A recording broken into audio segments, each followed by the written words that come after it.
Thank you for viewing this webinar. This is a rebroadcast or reproduction of a webinar that was put off on October 23rd of 2012. The original one, we had some technical difficulties, so this is a reproduction. Appreciate you coming to check this out, and hopefully you'll find this information beneficial. That's certainly our goal here today. Let's go ahead and get started. Before we get into it too far, I want to express to you what this is all about. Landmark protection truly exists at God's mercy and at God's raising. We are here to help our clients thrive, not just survive. We've been doing insurance for a lot of years, and we do that, we believe, very well, but we realized that we weren't doing enough, and insurance just isn't enough. So we've dove into several different topics and different areas that we can truly help go beyond insurance to help our clients thrive. And these webinars and some of the other training that we do, that's all a part of that vision. First off, this particular webinar, this is just designed to get some information out there to folks who, it's difficult to do this in every church, in every organization we work with, but that is ultimately our goal. But between now and when we actually get in front of folks, this is a great medium to do that and to get that information out there. And so it's important to realize this is an adaptation from our in-church training. And so it's really more of a 50,000-foot view of the subject of church safety and security. It's not the actual hands-on role play and information that we do for our churches. So bear that in mind as we go through here. Remember, it is just kind of an overall picture and a view of what you can expect around this subject. If you'd like to go beyond this, let us know.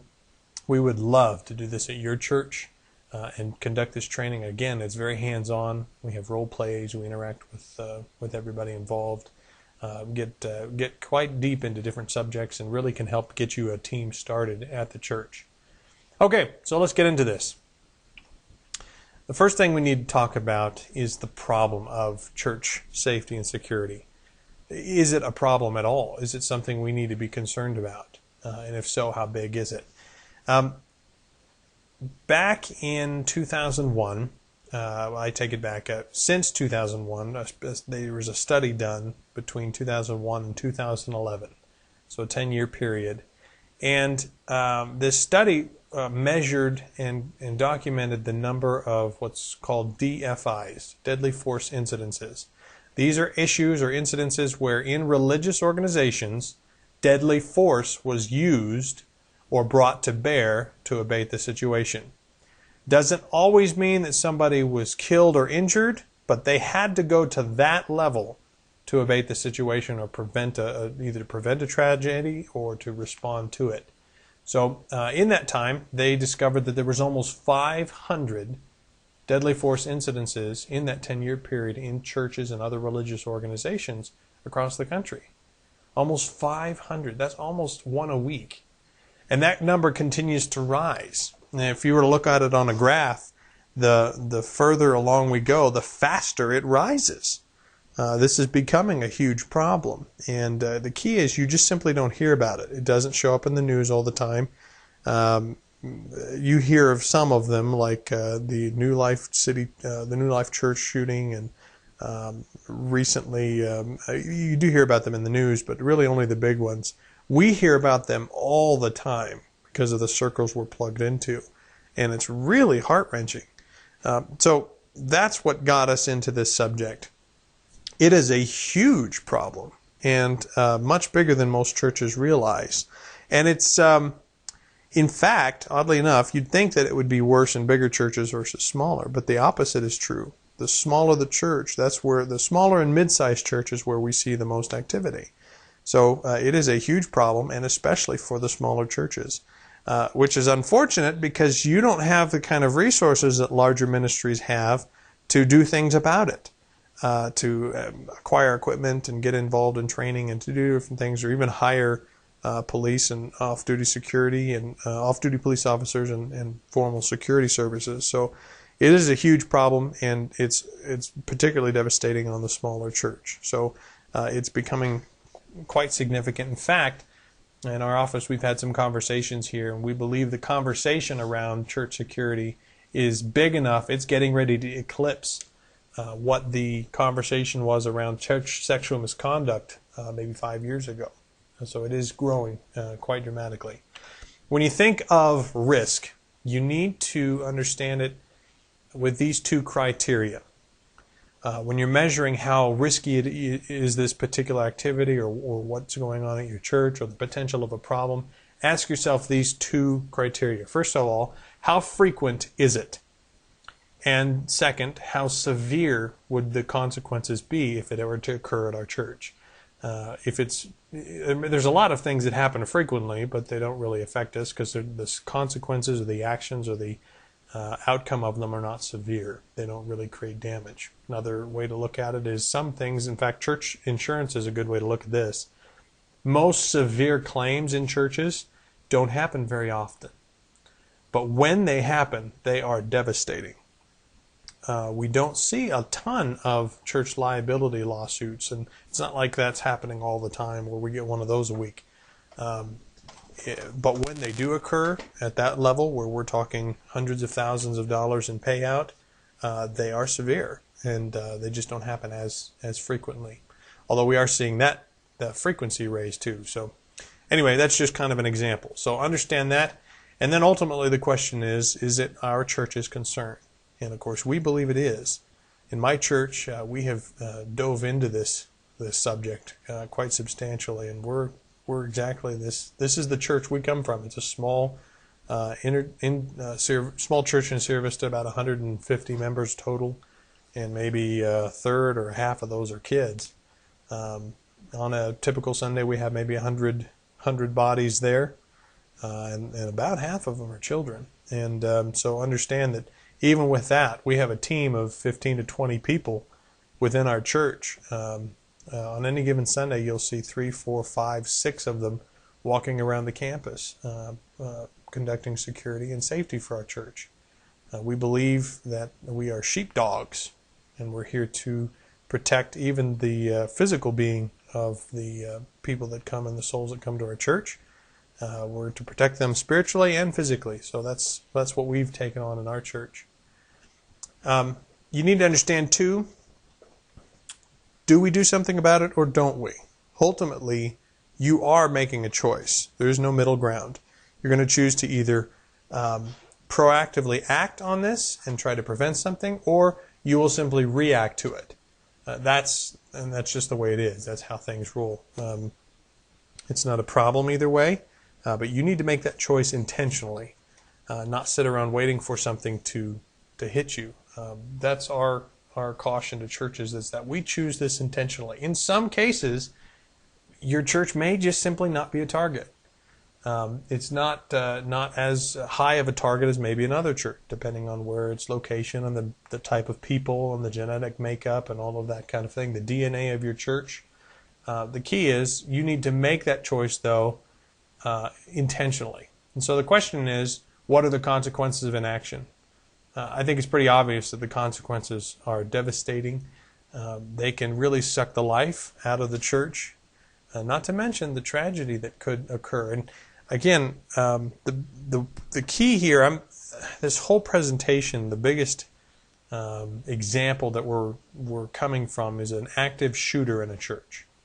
The church safety and security topic covers everything from just a simple medical emergency to active shooters and how do we respond. The principles are the same regardless of the cause or the outcome. The key is the biggest threat, or the riskiest threat to the church is an active shooter situation. So understand that's the mentality we're coming at it from for this whole presentation for the sake of time.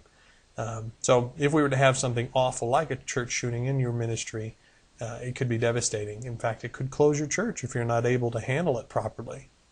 So the question now is, all right, we understand it's a problem, we know there's an issue, but now how do we handle it? What do we do from here? What's the plan? Well, I'm glad you asked. As I mentioned, the church is dealing with the problem. We can either deal with it proactively or we can deal with it reactively. And it's important to make that choice intentional. The first step to be proactive would be to evaluate your exposures. The first thing you would evaluate would be your facilities. Say, okay, here is the way our facilities are laid out.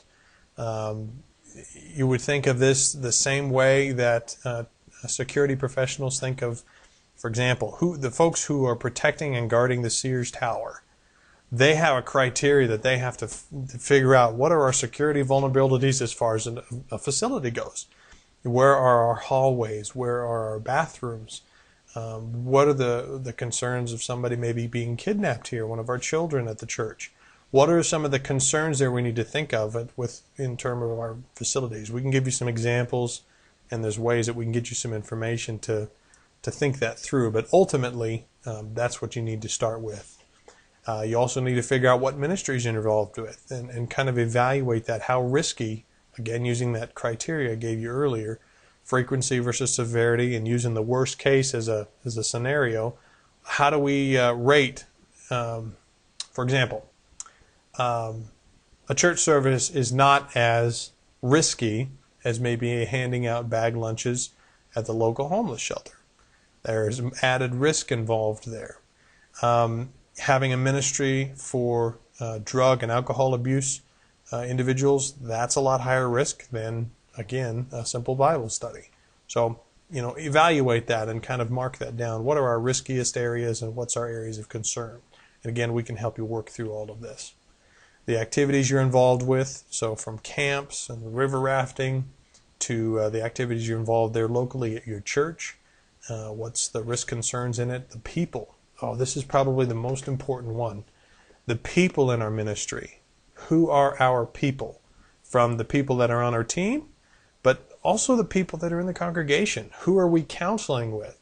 Our team is in close communication with our pastors because they need to know, with a high level of confidentiality here, do we have a couple that we're counseling and there's a history of violence there that we need to be worried could come into the church? Is there an issue here with an ex-felon who is coming to church but also has had substance abuse or something to that effect, an estranged relationship or a custody battle? These different things are exposures to the church and have a potential of coming, that baggage has a potential of coming into the church. So you need to realize that. Step 2, build the team. You need to figure out, okay, what are some of the requirements we're going to have for the team? What are the minimum requirements? What are the selection? How we're going to select these folks? How we're going to recruit them? Of these members, are they going to be church members? Are they going to be police, hired security? Are they going to be armed? Are we going to allow them to be armed? Are they going to allow them to, or we're not going to allow them to be armed? These are all questions you're going to need to discuss and decide. For most churches, they will go with church members, and they'll organize members from within their church to conduct some sort of safety and security team. Whether you go armed or not, you can decide that. We can give you some information on that.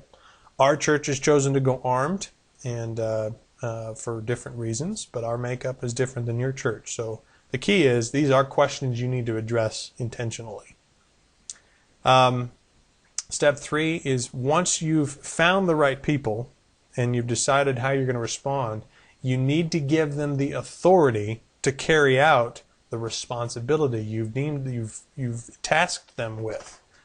They need to have the ability to stop an event if they feel that it's unsafe, or there's an area of concern, or there's an individual of concern. They need to have the authority to be able to intervene. And there again, that's why it's so important that we select these people correctly up front, because we're going to be giving them authority, and they're going to be our face in the ministry to the people that we're working with. So understand that. The other big thing is make sure that they have access to a lot of training, especially if they're members from your church. If you hire security, make sure and check into their security training requirements and make sure that they're doing something. They may not be able to give you specifics for understandable reasons, but make sure that they're worth their salt and you're getting what you pay for. Another example, or another tidbit I'll add here: you're not the trainer. The trainers are the trainer, and so we don't ever, for legal purposes, we don't want to look like we're training our people, but we are providing access to training. And we can help you tactfully organize that, but that's kind of the mentality you go for. equipment. Our church has invested into the equipment that we have. We have radios. We even have the fancy CIA type earpieces, not just to look cool, but they are actually really effective for the way that we operate. And the size of our campus, we have multiple, like the playgrounds in the back of the buildings, and you need somebody out there, and then we have somebody out in the parking lot, and you just need to be able to communicate between each other, and the earpieces make it easy for us. But that's the kind of the point. Realize that to do this right, it may cost some equipment and some money.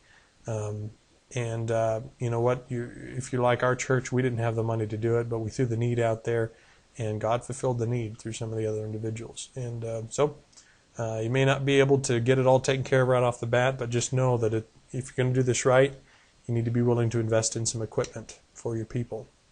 You know, our church conducts role plays. We try to make it real.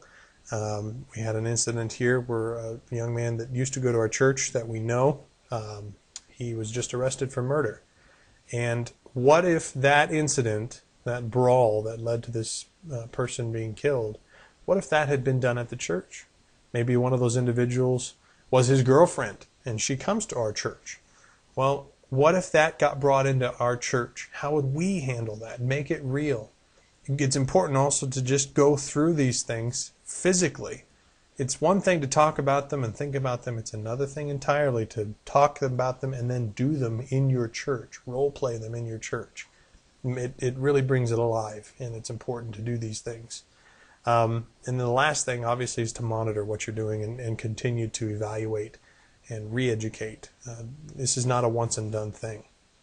Step 4, you need to make sure and communicate with local law enforcement. We are blessed to have a lot of law enforcement and military guys, Border Patrol in our church, and we've communicated particularly with the local PD. We're getting them a list of our names and faces so that they know who's on our team, and they can distribute that to their officers and say, hey, these are the good guys.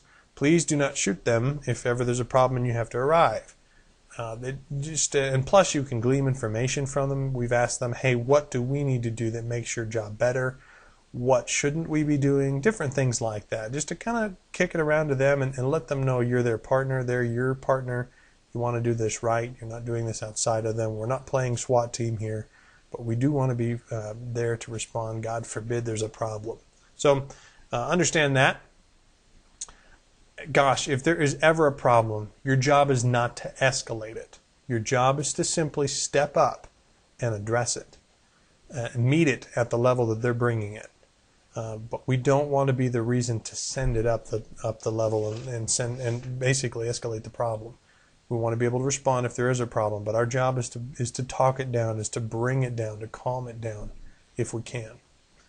Ultimately, we just leave it in the hands of the Lord. A man plans his way, but the Lord directs his steps. We plan it, and then we set it down before the Lord and say, God, this is yours now, and we've done our best efforts here. Show us our flaws, show us the holes, but ultimately we know, Lord, that this is in your hands. That's our prayer every time, every Sunday.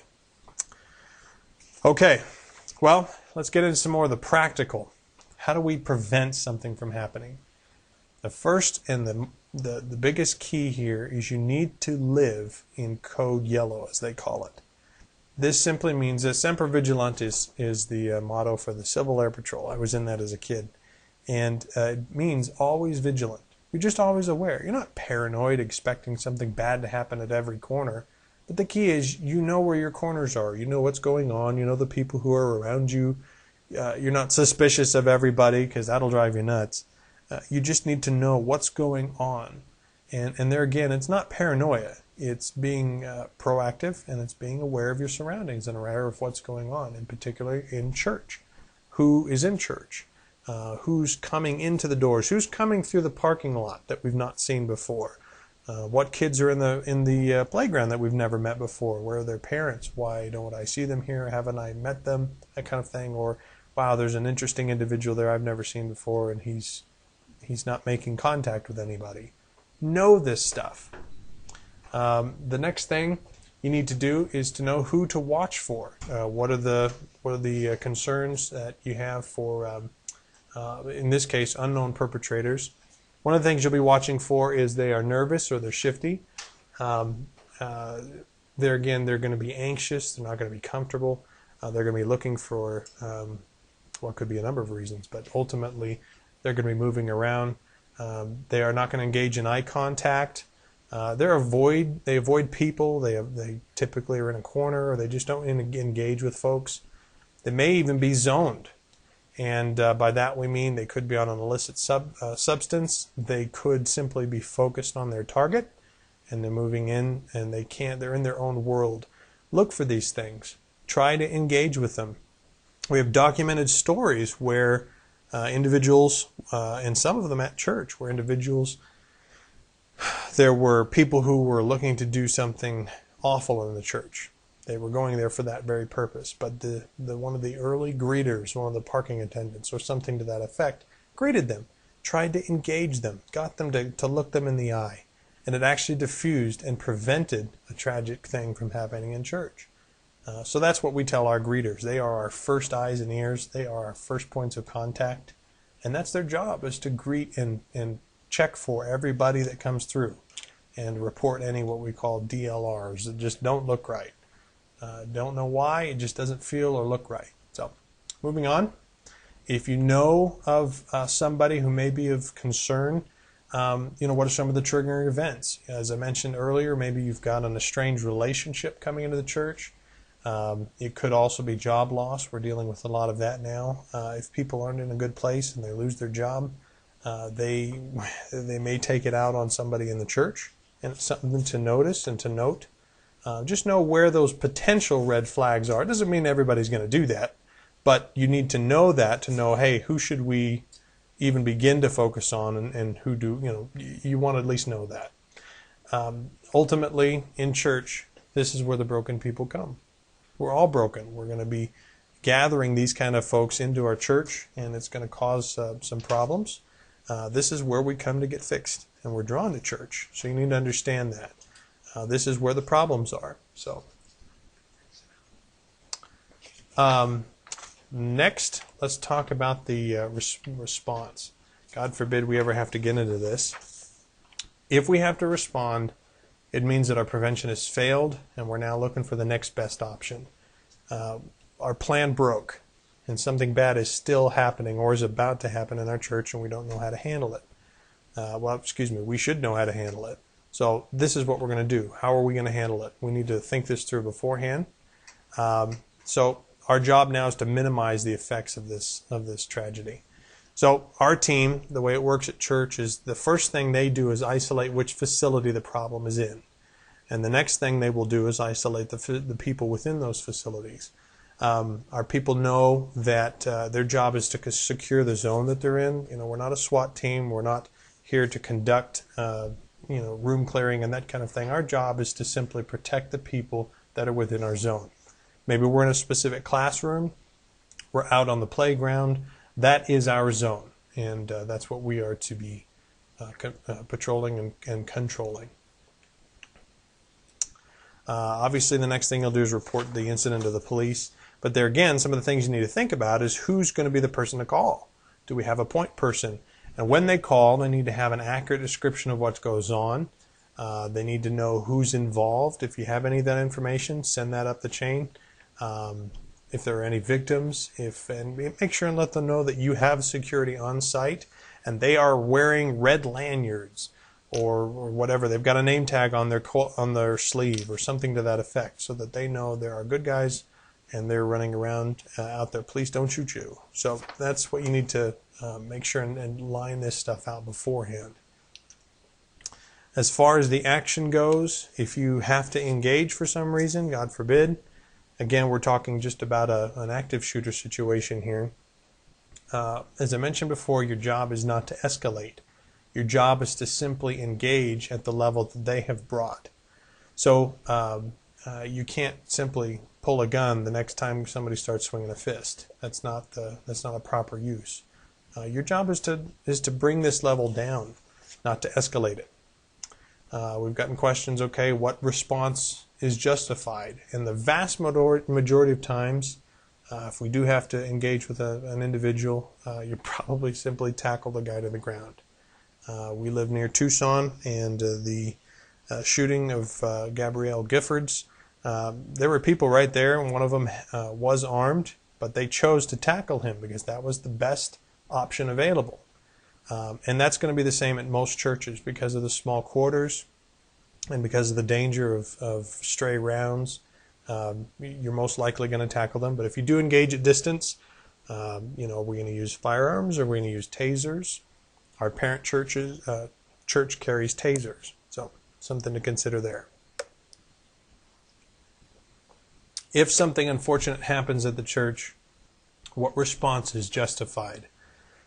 We have a report that we can get you from law enforcement. It was a shoot, don't shoot report. But the biggest benefit of that report had to do with the mentality of what constitutes us as law enforcement to engage or to not engage. What are the actual triggering mechanisms that we need to engage in, and what don't we? So it helps you recognize and read that threat level better. Again, this is a duplicate slide. Sorry for that. The last thing we need to talk about is the aftermath. If something does happen at church, there's going to be some immediate concerns you want to figure out just after the event. Unfortunately, God forbid, there will be cleanup. And our best suggestion here is if there is an unfortunate circumstance, then you need to we would suggest you hire that out. And in many cases, depending on the church company you're insured with, there may be insurance coverage for this. And we'd suggest you look into that for a myriad of reasons, but one being just a psychological, and it's just one less thing you'd have to deal with. Especially if it's paid for. I would really suggest you do it. You have to reevaluate what happened. Make sure everything is documented. Get statements from folks that you know. You may not be able to use your facility because it can become, if it's under investigation, then it'll be locked down as a crime scene. And so you'll need to understand that. Maybe look at renting another facility. Be good to line some of this out beforehand so that you know and don't have to pull your hair out at the end of in the middle of doing this. Some of the pastoral concerns, obviously you need to be focused on the people, on the body. I'm preaching to the choir here, but I'm sure you're going to coordinate prayer services or prayer for the victims, the injured families, possibly even for the perpetrator's family. So consider that. You'll be communicating with the congregation. It's really important that you that you seek out professional counseling yourself and/or connect with the other local pastors in your area. This is not something you as the church leadership can face alone. You need others around you to do this. So do dive into that. And I'm sure they'll be there wrapping their arms around you as well. Understand, too, you'll have media exposure. They'll be at your door. So it's important to line out beforehand who is going to be your media spokesperson. It may be the pastor. But you'll also need a special contact person for the media. And we don't recommend the pastor be that if you can avoid it. Let somebody else take those initial calls and all of the influx of information you'll be getting from the media. Again, we don't recommend that the contact person is the pastor. After the immediate, looking beyond, you may need to reevaluate your facilities and say, well, this issue could have been better had we not had this hallway here or this doorway there, or maybe we need to put in a doorway here or there, and realize and understand what are some of your security and maybe even make some structural changes as a result. It's important that after this event that you'll need to help your congregation feel secure. They went through this, or they heard of you going through this, and if they're going to come back, they need to know that that things are safe here, and that you're taking every effort you can. I would suggest you consider hiring formal security or off-duty police officers to patrol the area for the foreseeable future to help provide that comfort. Lastly, too, you want to look at your security team and evaluate, how did we respond? Did we respond properly? What could have been improved? Did the plan work? Did the response work? What about our team members? Did we respond properly? Do any changes need to be made there? Training, all that good stuff. And lastly, this will continue. You'll have additional pastoral concerns, obviously prayer. It's important to note that you'll be continuing with, you'll continue to be spending a lot of time on this. There will be investigation. There again, court appearances, depositions. You'll be meeting with attorneys and other such meetings that will be taking up your time and, of course, dragging out this unfortunate incident. So just be prepared with that and know that. And again, because of the long haul that this is, that's why you need to have pastors around you and other church members around you to help lift you up as you go through this. Finally, understand that this is now part of your history, and how you respond to it will shape how it'll affect your future. So it's just important to know that. You need to accept that this has happened. It's unfortunate, but this is a part of your church's history now. And instead of suffering from it, we will move on in spite of it, or with it, if you can accept it with that understanding. So if there's any questions or comments that you guys would like to, again, this is going to be posted on the website. Feel free to send us an email. Again, this is just an abbreviated version of the training we do at your church. We can help you get a team started at your ministry. If that's something you'd like to get done, let us know. Our contact information is on the website. It's also here. And we would love any feedback, too, on these webinars. And if there's anything we can do for you in the future, if you got a suggestion for another topic that you've seen at your church or other churches that you'd like more information on, let us know. That's our heart and passion, to help you thrive. And if we can provide you some information to do that, we are all over it. Thank you so much. God bless you.